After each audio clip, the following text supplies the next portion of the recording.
Vamos a tomar contacto a esta hora con el señor Bram Willems. Él es presidente y fundador del Centro de Competencia del Agua. Y como siempre le agradecemos la amabilidad que tiene con RCR, Red de Comunicación Regional. Qué gusto saludarlo, señor Willems. Muy amable.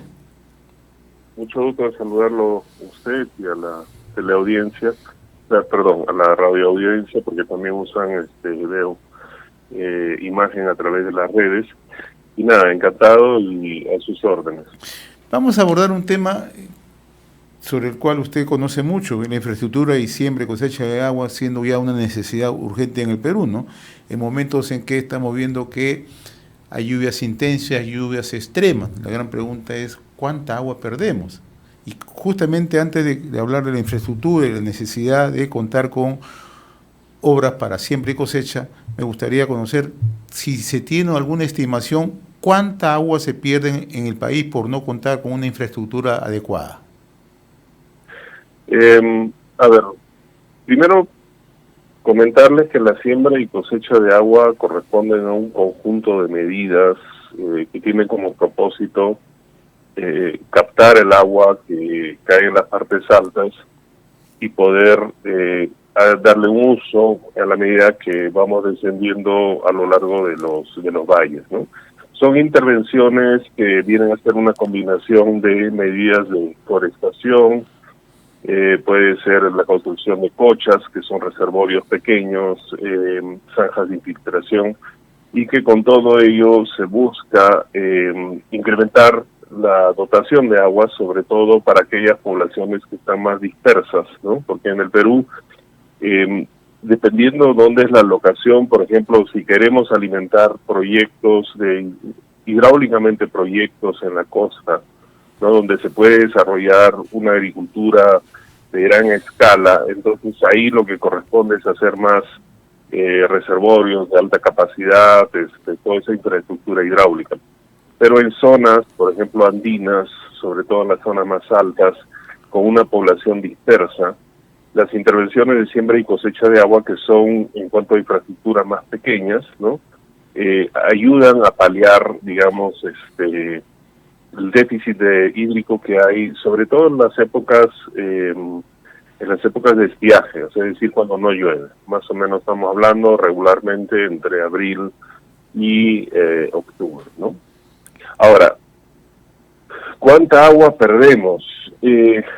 Eso habría que calcularlo según la necesidad de producción que tenemos, ¿no? También, nuevamente, dependiendo en qué parte del país, y en ese sentido viendo cuánto es el déficit de agua que tenemos según la zona, ¿no? No podría darle una cifra exacta, al final todos son estimados, pero aquí también hay un poco evaluar ese concepto de cuánta agua perdemos. Yo he escuchado muchas veces en intervenciones que hablan de que los ríos simplemente se van al mar, perdemos agua. Sin embargo, los ríos que llegan al mar van cargados de sedimentos y eso ayuda a los ciclos biológicos que también ocurren en el mar, ¿no? Porque los mares también se nutren de los ríos, es decir, todo está interconectado. Ahora, ¿y cuál es la razón, señor Willems, que no contamos con infraestructura siquiera mínima, ¿no? En zonas donde se requieren cochas, hay otras zonas donde se requiere mayor capacidad de infraestructura. ¿Por qué no hemos avanzado en el país, ¿no? Pues siempre la queja es recurrente, ¿no? Se pierde mucha agua, no tenemos capacidad de poder aprovechar estos ciclos, ¿no? ¿Cuál es la razón, con la experiencia que usted tiene? Por ejemplo, zonas como Cajamarca, zona altoandina, en donde se pierde muchísima agua. Zonas también podemos mencionar otras zonas en Arequipa, otras zonas que pueden ocurrir lluvias intensas en el centro del país, ¿no? ¿Cuál es la razón de fondo? A ver, vayamos primero a cuál es el contexto país, ¿no? En cuanto a la provisión de lluvias. El Perú es un país extenso, es un país con climas muy variados, es un país con ecosistemas variados. O sea, tenemos Amazonía, tenemos la cordillera andina y tenemos la costa que es desértica. En la parte norte es más húmeda y a medida que vamos hacia el sur tenemos menos presencia de lluvias, ¿no? Por ejemplo, usted ha mencionado zonas como Arequipa, la zona de Ayacucho, las zonas de Huancavelica, son zonas que sufren estrés hídrico permanente. Y ahí son zonas donde debería haber un mayor desarrollo, ¿no?, de infraestructura para poder justamente hacer frente a esas etapas donde hay poca lluvia y en alguna manera aprovechar cuando existe un exceso de lluvia, o por lo menos dejarlo pasar para que no afecte, ¿no? La principal razón que hay en el Perú, si bien hay avances importantes, por ejemplo, desde que se instaló el programa Sierra Azul, si no me equivoco, alrededor del 2016, 2015, la cantidad de proyectos de siembra y cosecha de agua se incrementaron notablemente, ¿no? Entonces uno puede viajar alrededor de las zonas andinas en el sur y siempre va a encontrar un letrero donde dice Proyecto Sierra Azul. Ahora, y a pesar de esos avances, sin embargo, la brecha sigue siendo importante. Y el gran problema que tiene el país es la falta de capacidad de gestión. Ese es, en esencia, si queremos decirlo en una sola palabra. Tenemos un Estado que está prácticamente amarrado, atado de manos, con una cantidad de normas, de leyes, que hace que cualquier intento de resolver una necesidad se convierta realmente en una vía crucis, ¿no? Es decir, hacer la idea, hacer los proyectos, y una vez que los proyectos están listos, los expedientes técnicos, que existe falta de capacidad para hacer expedientes técnicos, se lanzan las obras, y cuando se lanzan las obras se los traen abajo. Es decir, estamos como que siempre en un ciclo vicioso de no poder concretizar ideas en acciones por varios factores. Definitivamente hay una excesiva carga burocrática y normativa para ejecutar proyectos. O sea, el Estado, en su afán de querer combatir la corrupción, prácticamente nos está atando de manos. Dos, hay una falta de capacidad de profesionales que trabajen en provincia, ¿no?, que trabajen en los distritos y que puedan ejecutar estos estudios, estos expedientes, que puedan supervisar esas obras.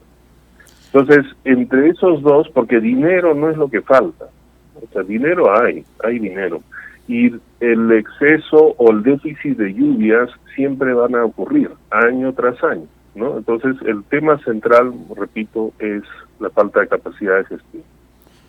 Bueno, usted mencionaba hace unos instantes que es muy difícil establecer qué cantidad de agua se pierde en el país, pero ¿existe algún estudio donde más o menos determine qué regiones son las que más agua pierden?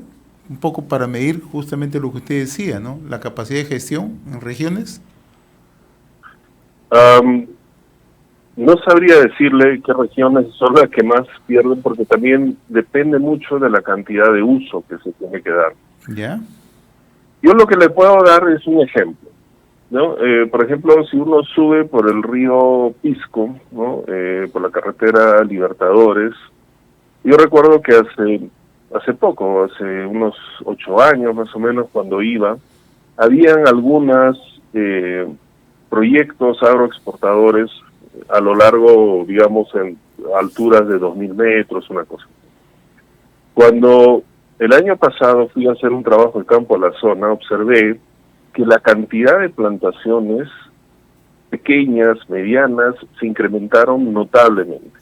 ¿Y por qué? Porque ahora en el mercado existen estos tubos que parecen grandes mangueras que tienen de 4 pulgadas, de 1 pulgada, ¿no?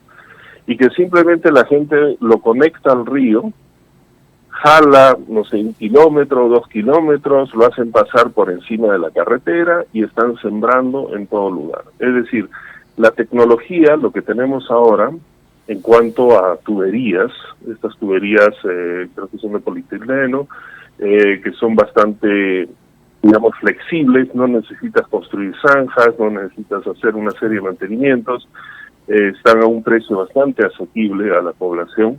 Ahora está permitiendo hacer un uso, digamos, más extensivo del agua que baja por el río Pisco. Esto te estoy dando como un ejemplo, ¿no?